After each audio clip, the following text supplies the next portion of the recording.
Jones. Well, just hours after our story on tenants complaining of no water in their apartments, service was restored there. Some of the tenants at the Country Club Woods apartments say they were forced to use fire hydrants to bathe in and cook with. It quickly caught the attention of fire officials. Local 15's Derek Rose is uncovering new layers to this story tonight. Derek? Greg, last night we showed you one of the hydrants those tenants were using. Now that picture is the reason a fire prevention officer went to the complex this morning to make sure all of the hydrants on that property are running and in working order. Now, those fire hydrants we all know are one of the most critical tools when any fire crew pulls up to a scene.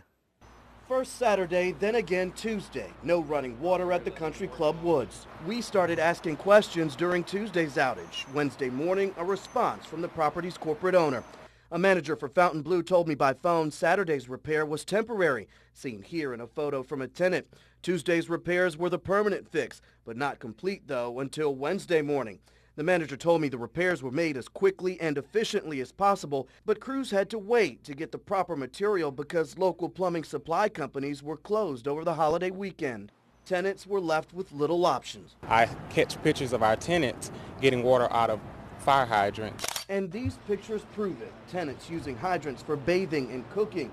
That one photo of a hydrant with water wasting to the ground is what caught our attention and ultimately the attention of Mobile Fire Rescue. The caps had been removed. The stem where we turn it on has damage to it. We're probably using pliers, which is not the proper tool to use.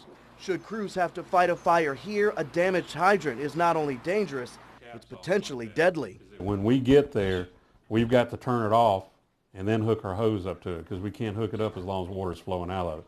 Now, we're talking probably seconds depending on the situation, which doesn't sound like a lot, but when you have a fire, seconds count. Consider this fire in Wilmer last year.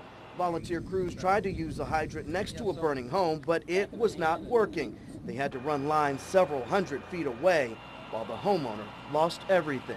Back in Mobile, apartment managers are not sure who opened the hydrant in the photo. To the fire department, it does not matter. The answer should be no one. And the fire department tells me, at least right now, there are no legal issues with using a hydrant for personal use on that private property. However, there are special tools the apartment complex can use to place on the hydrants to prevent tampering, but because it's private property, that decision is up to the apartment complex. One manager there told me today he's not sure if they will get them, Kim. Derek, thank you. Mobile County